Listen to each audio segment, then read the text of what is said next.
ময়নার দাদি, করছেন কি? এক থালা ভাতের মধ্যে কতগুলো লেবু নেবেন আপনি? তুমি চুপ করো তো বউ। আমাকে শান্তি মতো লেবুর রস দিয়ে ভাত খেতে দাও। এই যা, লেবুগুলো তো সব শেষ হয়ে গেল। ময়না, যা তো, গাছ থেকে আরো কটা লেবু পেড়ে নিয়ে আয়। ঠিক আছে দাদি, আনছি। কিরে ময়না, কি করছিস?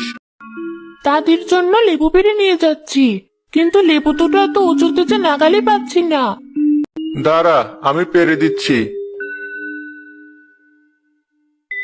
এই নে। এ কি, গাছে তো দেখছি এখন আর একটাও লেবুও নেই। এতগুলো লেবু ছিল, সব শেষ। বাবা, তুমি তো জানোই দাদি লেবু ছাড়া ভাত খেতে চায় না। প্রতি বেলাই তার এতগুলো করে লেবু লাগে ভাত খাওয়ার জন্য। এত লেবু খেলে গাছে লেবু আর থাকবে কি করে? তা অবশ্য ঠিক বলেছিস। তোর দাদির জন্য বিশাল বড় একটা লেবুর গাছ লাগবে, যে লেবুর রস সহজে শেষ হবে না। ঠিক বলেছ বাবা। এমন লেবুর গাছ কোথায় পাওয়া যায়? দাদির জন্য এমন একটা লেবুর গাছ এনে বাড়িতে লাগাও। আরে পাগল, আমি তো মজা করছিলাম। অত বড় লেবুর গাছ বাস্তবে পাওয়া যায় নাকি?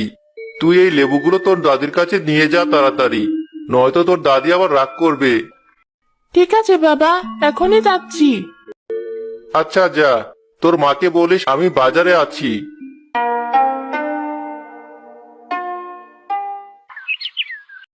ময়নার বাবার বাড়ি ফিরতে ফিরতে প্রায় সন্ধে হয়ে এলো। পথে এক লোক তাকে ডাক দিল। আপনি যে জিনিসটা খুঁজছেন সেটা আমার কাছে আছে। মানে, আপনি আমাকে বলছেন? তো আর কাকে বলবো? এখানে আপনি ছাড়া কি কেউ আর আছে আমার আশেপাশে? বলুন দেখি তাহলে, আমি কোন জিনিসটা খুঁজছি। আপনি এমন একটা বিশাল লেবুর গাছ খুঁজছেন যে লেবু পেলে আপনার মায়ের লেবু খাওয়ার ইচ্ছা পূরণ হবে, আর আপনাদেরকে বারবার গাছে লেবু ধরার জন্য অপেক্ষা করতে হবে না। আপনি আপনি কিভাবে জানলেন? আমি সবই জানি। এখন বলুন, আপনার সেই বিশাল বড় লেবু গাছটা লাগবে কিনা, যে লেবুর রস কখনো শেষ হবে না? দেখান দেখি আপনার বিশাল লেবুর গাছ, আমিও দেখি কেমন। এই নিন। এটুকু একটা লেবুর গাছ নাকি বিশাল বড় লেবু ধরবে, যার রস আবার কখনো শেষও হবে না? বলি, আমাকে কত বোকা পাবেন আপনি, যে মনে করেছেন আপনার কথা এই গাছ কিনবো আমি? আমার কথায় বিশ্বাস করছেন না তো? আপাতত আমাকে কোনো টাকা দিতে হবে না আপনার। এই গাছে 7 দিনের ভেতর যদি বিশাল লেবু না ধরে, আমি উল্টো আপনাকে টাকা দেব। এই নিন। আপনি তো দেখছি ভারী আজব লোক। ঠিক আছে, আপনি যখন এত করে বলছেন, নিলাম লেবু গাছটা। কাজ না হলে 7 দিন পর ফেরতই তো দিতে পারবো গাছটা। আজ আসি তবে। হা হা হা হা। যাক, এবার ওরা বুঝবে ঠেলা। তোমার হাতে ওটা কি গাছ বাবা? পাতা থেকে তো লেবু গাছ মনে হচ্ছে। ঠিক ধরেছিস, তোর দাদির জন্য তো ওই এক গাছের লেবু কম পড়ে যাচ্ছে, তাই ভাবলাম আরেকটা লেবুর গাছ আনি। কিন্তু বাবা, এটুকু একটা লেবু গাছে লেবু ধরতে তো অনেক সময় লাগবে। আর দেখে তো মনে হচ্ছে এই গাছে বেশি একটা লেবু ধরবেও না। না না, ধরবে। খুব ভালো জাতের লেবু গাছ এটা। তুই দেখিস, আমি গিয়ে গাছটা লাগিয়ে দিয়ে আসি।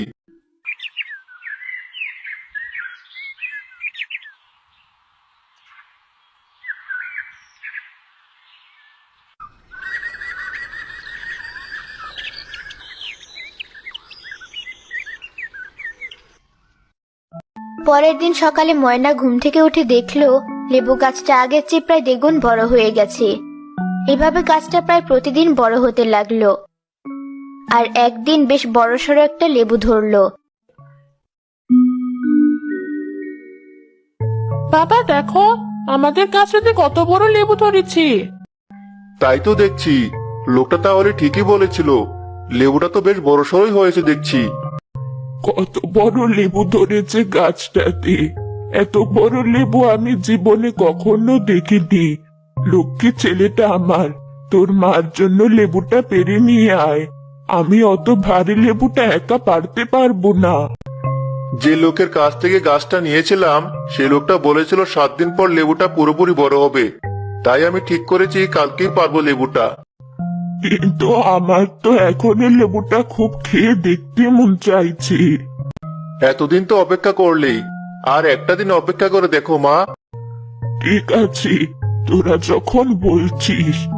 হ্যাঁ দাদি, কাল আমরা সবাই মিলে এই গাছের লেবু খেয়ে দেখবো স্বাদ কেমন। এখন চলো ঘরে যাই।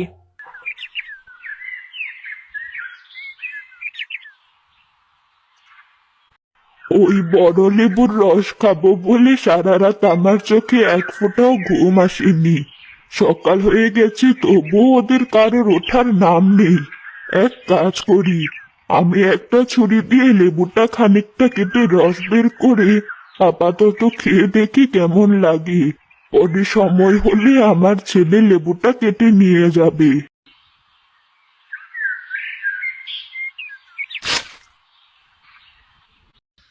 বুড়ি লেবুটা একটু কেটে রস বের করে খাওয়া শুরু করলো। পেট ভরে যাওয়ার পর সে আবার ঘুমাতে চলে গেল। দাদি ওঠো, আজ এত বেলা পর্যন্ত ঘুমাচ্ছ যে? বাবার লেবুটা কাটবি এখন, দেখবি না? ও তাই তো, ভুলে গিয়েছিলাম আমি। চল গিয়ে দেখি তোর বাবা লেবুটা কিভাবে কাটে। হ্যাঁ দাদি, চলো। এসেছো তোমরা? তোমাদের জন্য অপেক্ষা করছিলাম আমি। এখনই লেবুটা কাটা শুরু করব। এ কি, লেবুটা তো সকালেও এত বড় ছিল না, এটুকু সময়ের মধ্যে এত বড় হয়ে গেল কিভাবে? দেখেছো মা, আমি আগেই বলেছিলাম। এখন বুঝলে যে ধৈর্যের ফল মিষ্টি হয়। আমি সকালে লেবুটা যখন কেটেছিলাম সেটাও ঠিক হয়ে গেছে দেখছি, কোনো দাগ টাগ কিছু নেই। বলো কি? হ্যাঁ, সত্যি বলছি। আমি বলি কি, তুই এই লেবুটা কাটিস না।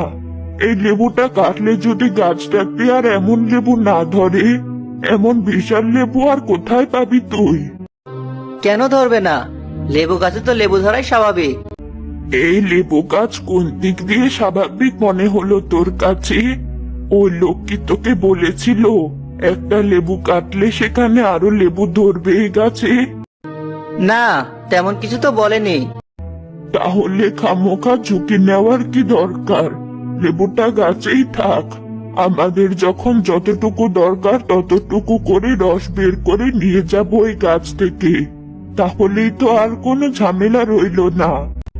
কিন্তু দাদি, লেবুটা না চেপলে তো রস বের হবে না। এত বড় লেবুটা গাছ থেকে না ছিলে রস বের করবো কিভাবে?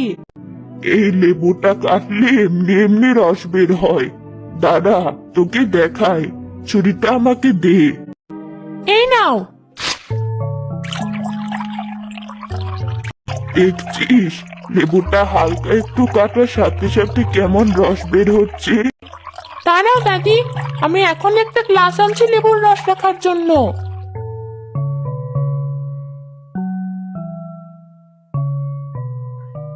গ্লাসটা আমার হাতে দে, আরো কয়েকটা গ্লাস আন যা।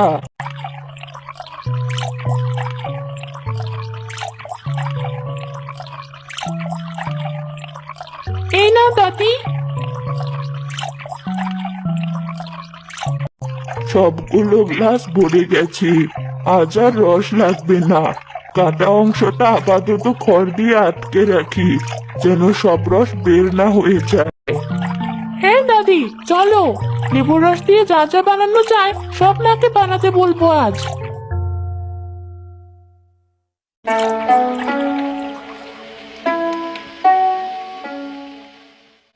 আজকে সব তরকারিতে লেবুর রস দিয়েছি, খেয়ে বলো তো কেমন হয়েছে।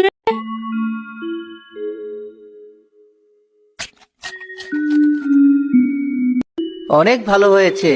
এত মজার তরকারি আমি এর আগে কখনো খাইনি।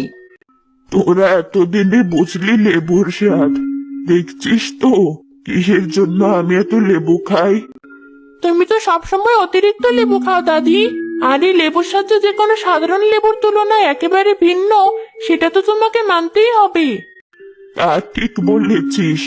যাই হোক না কেন, তোরাও আমার মতো লেবুর কদর করা শিখেছিস। আর আমিও এমন এক লেবু পেয়েছি যে লেবুর রস কখনো শেষ হবে না। যে লোকটার কারণে এই লেবুর গাছ পেলাম তাকে ধন্যবাদ জানাতে হবে। আমি তো ওর কথা প্রথমে বিশ্বাস করে ওকে কোনো টাকাই দেইনি, কিন্তু এখন বুঝতে পারছি কত বড় অন্যায় করেছি। তুমি গিয়ে তাকে তার টাকাটা দিয়ে এসো। হ্যাঁ, বিকেলে আবার ওখানে যাব ভাবছি। বেশি করে টাকা পয়সা দিয়ে দিস ছেলেটাকে। আচ্ছা মা।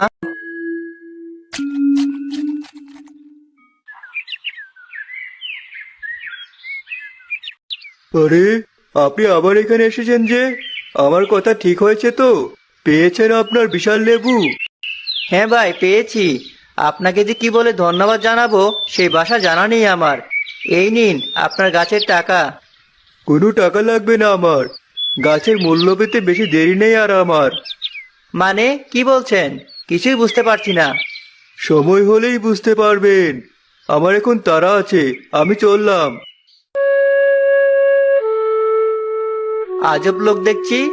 যাক, কি আর করার, বাড়ি যাই।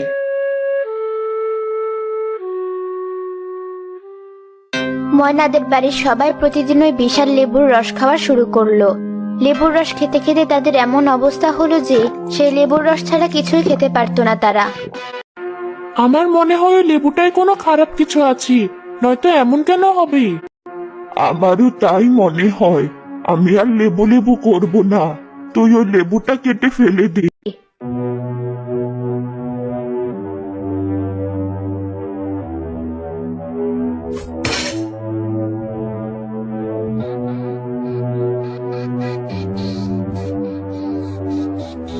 আমি অনেক চেষ্টা করেছি লেবুর গাছটা কেটে ফেলার জন্য, কিন্তু লেবুটা এত শক্তভাবে গাছে ধরে আছে যে যেটা দিয়ে কাটতে যাই সেটাই উল্টো ভেঙে যায়। তুমি লোক ডেকে এনে গাছটাই কাটার ব্যবস্থা করো। ঠিক বলেছ, এখনই আনছি লোক। ততক্ষণ পর্যন্ত কেউ ওই লেবুর রস খাবে না।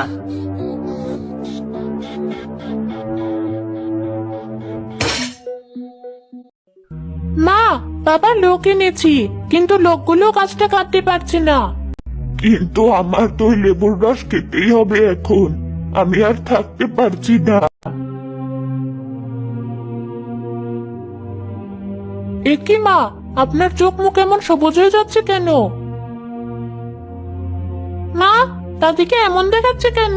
দাদি দেখছি বমি করাও শুরু করেছি। আমরা এখন কি করব? তুই সাধু বাবাকে ডেকে নিয়ে আয়। আমার মনে হয় সেই একমাত্র সমস্যার সমাধান দিতে পারবে।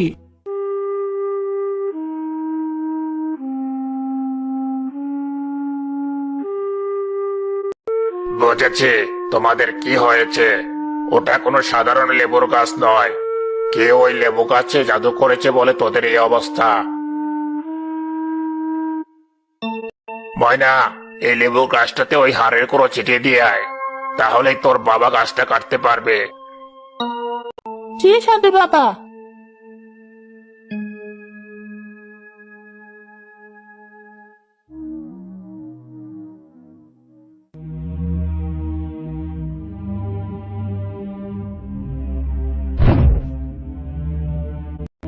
আর এই গাছের পাতার রস তোমার শাশুড়িকে খাইয়ে দাও, তাহলে সে ঠিক হয়ে যাবে।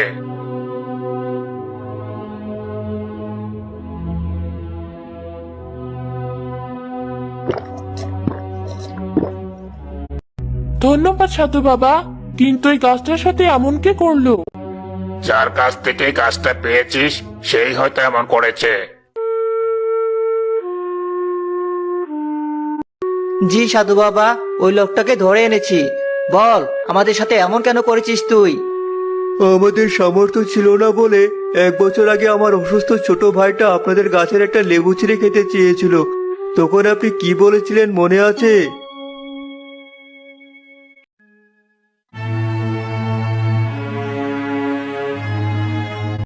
না না, তোকে লেবু দিলে আমার লেবু কম পড়বে। প্রতিদিন 4টা করে লেবু খাই আমি। যা ভাগ এখান থেকে। আমি অনেক কষ্ট করে অসুস্থ শরীর নিয়ে এখানে এসেছি একটা লেবু পাওয়ার আশায়। না বললাম না, আমার কথা কানে যায়নি তোর? আপনার জন্য আমার ছোট ভাইয়ের এই শেষ ইচ্ছাটুকু পূরণ হয়নি, তাই আমি তখনই ঠিক করেছিলাম আপনার লেবু খাওয়ার স্বাদ যেন চিরজীবনের জন্য মিটে যায় সেই ব্যবস্থা নেব। আমার ভুল হয়ে গেছে, আমি বুঝতে পারিনি। তুমি আমাকে ক্ষমা করে দাও, আমি আর কখনো লেবু নিয়ে বাড়াবাড়ি করব না। সেই লোকটা বুড়িকে তার ভুলের জন্য ক্ষমা করে দিল।